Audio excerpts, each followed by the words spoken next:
Hello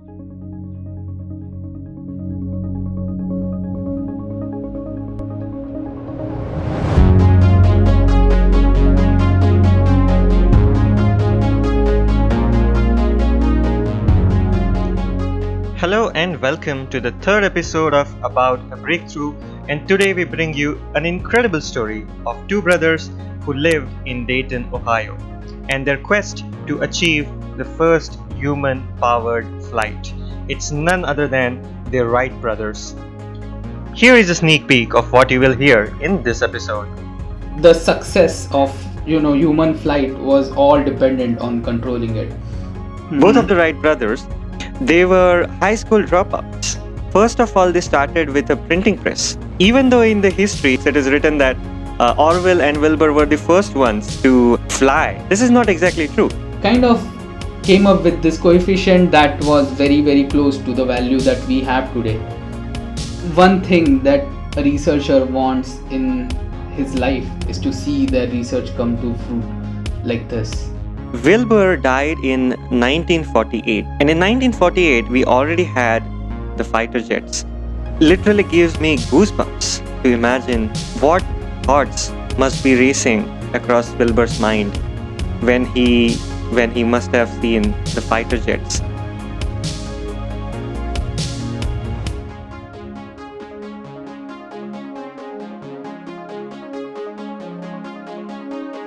With me co-hosting this podcast is Shreyas. Hello everyone. This entire pursuit of flying with making a vehicle that carries humans in air from one point to another, it was a milestone. It was a milestone in the progress of humanity. I think of this point as it was as important as discovery of fire. Absolutely right. And I mean, today's world, it's we cannot really imagine today's world without aircrafts. Virtually everything that happens in today's world is due to aircraft. It's fascinating to think how late 19th and early 20th century, so many great discoveries were happening that shaped our modern age and our modern era. And this was the biggest discovery of them all. So let's begin by talking about Orville and Wilbur Wright themselves. It is mentioned in the archives that Orville was this shy, lazy kind of a guy that you would normally find in a corner in a room. He was not very open. He was not very social, but he was indeed brilliant. His high school teachers have mentioned him oftentimes as a quiet kid who used to tinker around with small pieces of wood, and he used to be involved in himself. Wilbur, on the other hand, was extremely charismatic. He would leave an impression on anyone who came in his surroundings and who he interacted with. Looking at this story, it is extremely exciting to know, because you might be interested in knowing this. Both of the Wright brothers, they were high school dropouts. Wow. And this has nothing to do with their talent or something, but due to unfortunate circumstances, they had to move from one city to another. I think it was their father had transferred from one city to another. So they had to leave their high school diploma midway and move along with the family to support. So both of them were high school dropouts, and they started aviation. Although it was their passion, it was something that they're fascinated by in their childhood. Mm-hmm. They started with a completely different thing. I remember reading somewhere that in 1889, first of all, they started with a printing press. They created a newspaper, kind of. It was a local newspaper in Ohio in 1889. And they tried it, but it didn't get much traction and it failed. So after that, from 1889 to 1893, this newspaper was running. Then they bought a small shop in the neighborhood. And they opened a bicycle shop in 1893. And this was their mainstream business for quite some time. Until one day, Orville fell ill of typhoid. And while he was ill, he was reading many books. And one of those books was particularly a biography of a person named Lilienthal. Now, this guy Lilienthal was aviation enthusiast. He tried many different kinds of aircrafts to fly. He was also a very brave man. He used to construct aircrafts by himself and try to fly them. And oftentimes he would fail. And in one of such accidents, this guy Lilienthal was actually he met with his death. So Orwell was reading biography of Lilienthal, and his childhood passion resurfaced at that point. And he had a chat with his dear brother Wilbur, and that was the day where their fates changed and they decided to move to aviation. As you said, their childhood passion that resurfaced. I remember vaguely reading about it that their father, who was a bishop, one day he brought home a toy helicopter, which was, the basic ones where you have a straw and a little bit of wings, the small wings to it, and you spin it and it goes Right. upwards. Yeah, so he had bought that toy for these brothers, and they played and played with it until it broke.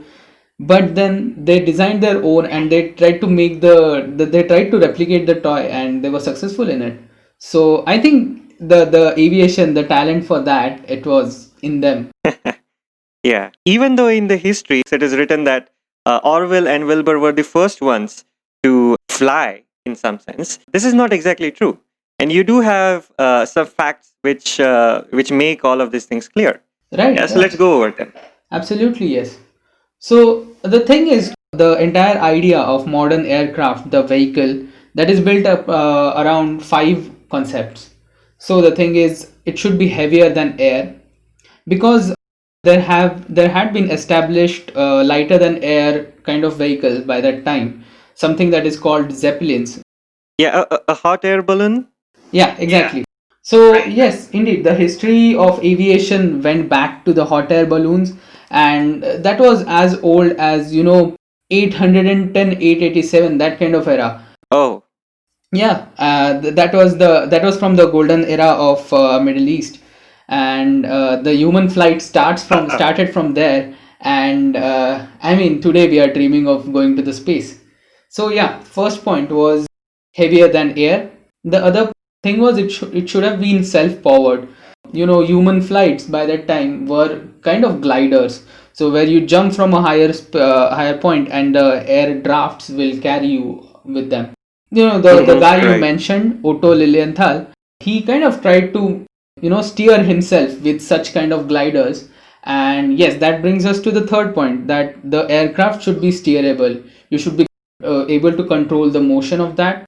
Right. Lilienthal did quite an extensive study of how the angle of attack, shape, and size of the wing impacts the control. But even his flights were not self-powered.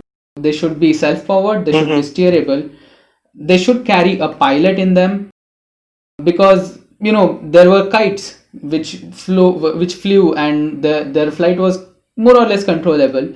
They could not carry a human.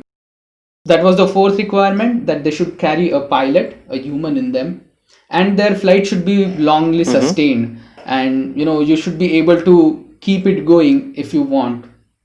So those were the 5 requirements.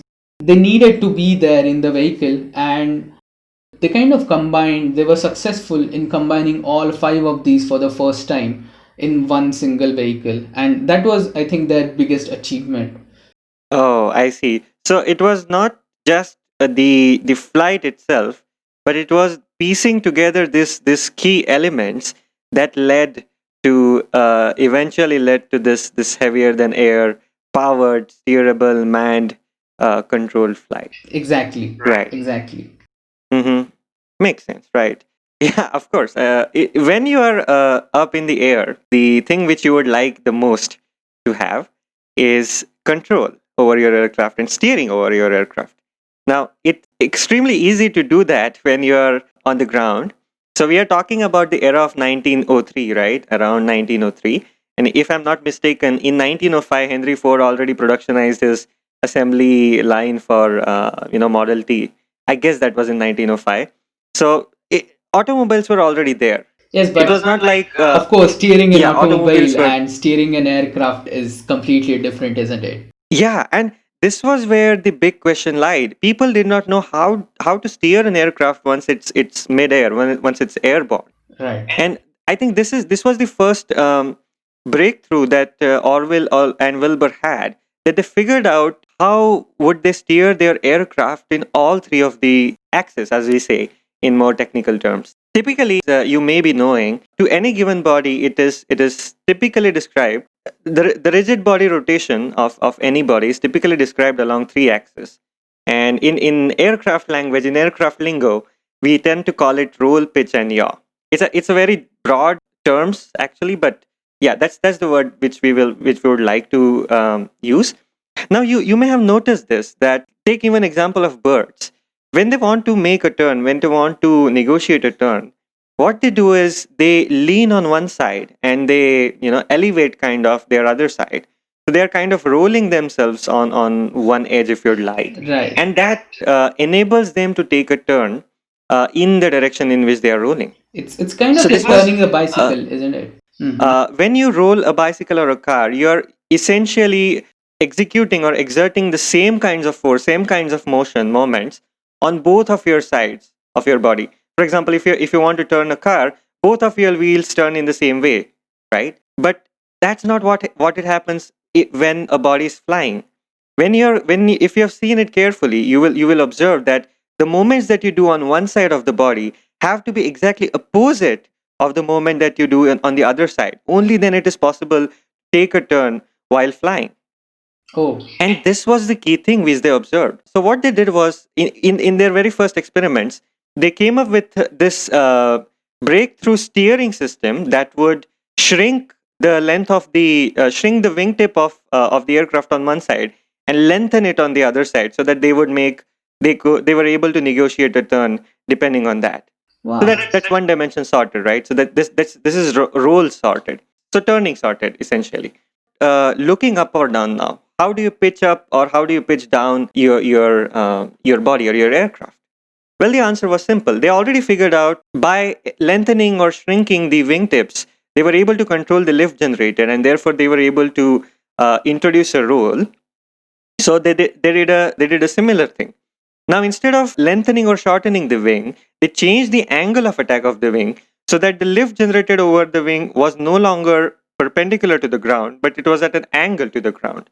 Oh, So that would introduce a pitching effect into your aircraft or body. So that's pitching sorted. Now, using the small wings called as elevators, which are still used, by the way, in today's modern aircrafts, they were able to introduce a small unbalanced force right at the front of their aircraft, which would kind of tilt, pitch up, or pitch down.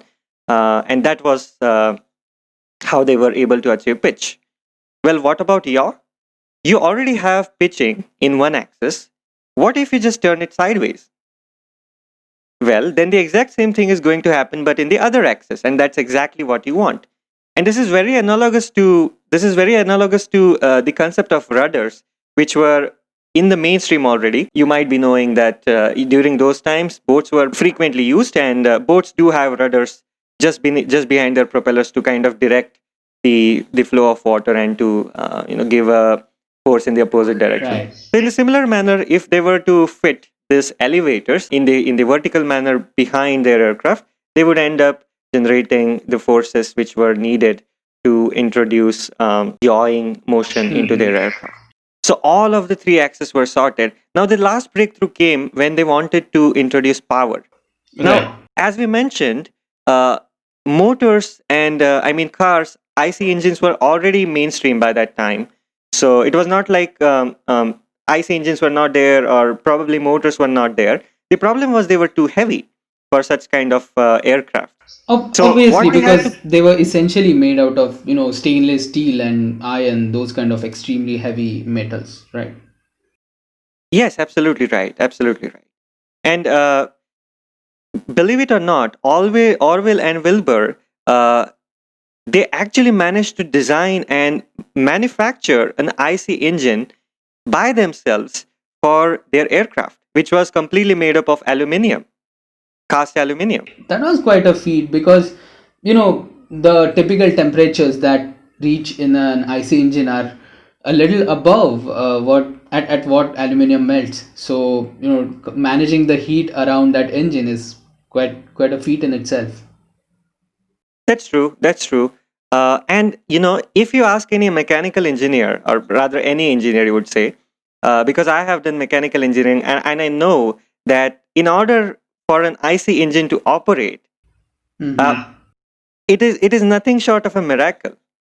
The timings and the design and the tolerances, everything in design has to be just so perfect in order for an IC engine to work.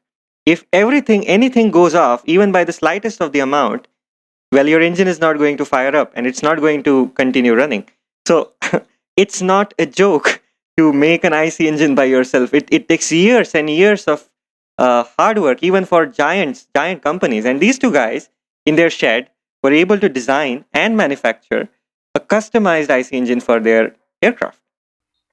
Right. That's That's right. that's amazing. That's That's amazing. extremely, yeah. Yeah. So this was why steering was so important about controlling an aircraft. And Yes, I think, yeah. indeed, indeed. I mean, you know, controlling your flight was all that had to be done at that time, because all of the other components were pretty much there, but the success of, human flight was all dependent on controlling it. And as I Mhm. said, that there had been previous attempts at flying, and almost all of the inventors, all of the people who were studying flight were just, they kind of sacrificed to their studies the entire lives, or their limbs, or their bones. All of them suffered from very, very bad injuries, or most of them, True. ended up dying in those kind of experiments. It's really a jeopardy towards life. These people are putting their lives on the line just for their theories, their beliefs, and to make sure that mankind has a better future Exactly. eventually. But that this is another field where the Wright brothers were remarkably different. That they put safety and overall well-being of the researcher in the front line, and because of that, they Oh, work extensively with prototypes. I They see. had they built a lot of prototypes, and they had very, precisely calculated experiments to carry out, so that, when they actually started being on their own flights or their own aircrafts, they do not die. So they made sure that all of their calculations were correct. For that, Hmm. they extensively used the wind tunnel, and they kind of, started this testing protocols for aircrafts that were carried out for long enough after that. I, Oh, I see. yes, I remember reading about one of their kites. Essentially, what they did was they used to build small prototypes of their designs, and they used to test them as a kite instead of putting a human inside them, instead of trying it Oh, on okay. themselves. And if and only Mm-hmm. if it was successful, they used to build a bigger prototype of the same thing and try to push it off, test its entire flight again Smart before move. putting themselves in there. So essentially, these kind of experiments went on to the refinement of the entire design. Then Mm-hmm. only, after all the immaculate testing and, the experiments, then only they actually went to sit in their own aircraft. True. So I guess the point that you're trying to make here is they not only wanted to achieve this powered flight, but their methodology was so systematic that they end up creating so many standards and so many safety protocols, as you were saying, and so many essentially methods, so that the risk to human life is reduced to a great extent while maintaining that research quality or that spirit of innovation. Yes, yes, indeed, Hmm. indeed. And over the course of their experiment, they generated data that is till the date it's like it's used, or the values of the data, the values of coefficients that we use today are very, very close to what they had found out. So essentially, there was this Oh one wow. coefficient from Lilienthal's experiment that was apparently being used by all of the aviation enthusiasts around that time, but Hmm. none of them had questioned it before. That was what led to, this unexpected lift. But instead of just believing and going with that, the Wright brothers went on to do their own experiment, and found out the coefficient that was there in the Lilienthal's data was in fact a little bit off from what it actually had to be. And thus they, Oh, really? yeah, and thus they went on to revise that data, kind of came up with this coefficient that was very very close to the value that we have today. So their Oh, experiments were extremely precise. wow. That's mind blowing. So, after doing all this, what did they achieve? What was the big breakthrough? Let's give you some facts, figures, and numbers. The first flight, which took place, it happened in on the plains of Kitty Hawk, which is, of course, in Ohio. The first flight was carried out by Orville, and how did the brothers decide who was going to pilot the first flight? Well, they made a coin toss. Classic American way of deciding who is going to be subjected to fate. Yeah, so Orwell won the toss. He piloted the first flight.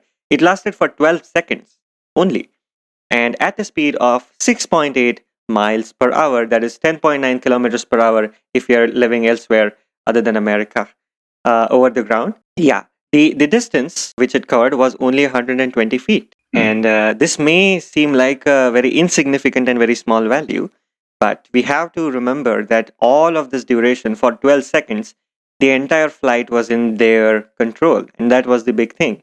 This never had been achieved before. The next two flights, the following two flights, one of them was made by Wilbur, the other one was made by Orwell. They lasted for 175 and 200 feet respectively, and their altitude was about 10 feet above the ground. So you can imagine that it was not that high from the ground, but given the resources they had, given the techniques that they had back in the day, this was extremely remarkable. What was so inspiring, or what was so believable about these guys, was that they were able to reproduce this effect over and over again. So if tomorrow someone turned up and told them to prove their claim that they have achieved indeed the heavier than air controllable flight, all they had to do was go up in an empty field, and they were able to recreate this entire thing once again. This was the big feat. They achieved this in 1903, and that was the first breakthrough of Orville and Wilbur. To put things in perspective, Wilbur died in 1948, and in 1948 we already had fighter jets Wow. soaring and roaring in our skies. It literally gives me goosebumps to imagine what thoughts must be racing across Wilbur's mind when he must have seen the fighter jets tearing sky apart over the period of 1903 to 1948. So that's, I think, about 45 years. Over the period of 45 years, we were able to achieve so much. We were able to accelerate the growth of this sector so much that it is truly, truly unbelievable. And within 20 years, I do know this for a fact that NASA also secretly tested in 1980s and 1990s supersonic airplanes, hypersonic airplanes, which were able to travel at the velocities of Mach 4 and Mach 5 within Earth's atmosphere. That We is were able to test them insane. in 1980s, 1990s. So over the period of not longer than 90 years, we came from traveling at 6.8 miles an hour to traveling 5 times the speed of sound, which is Wow. nothing but awe-inspiring. That was insane. That was insane. One thing that a researcher wants in his life is to see their research come to fruit like this. I think only after that an innovator or a researcher can happily close their eyes. With that, we come to the end of this episode.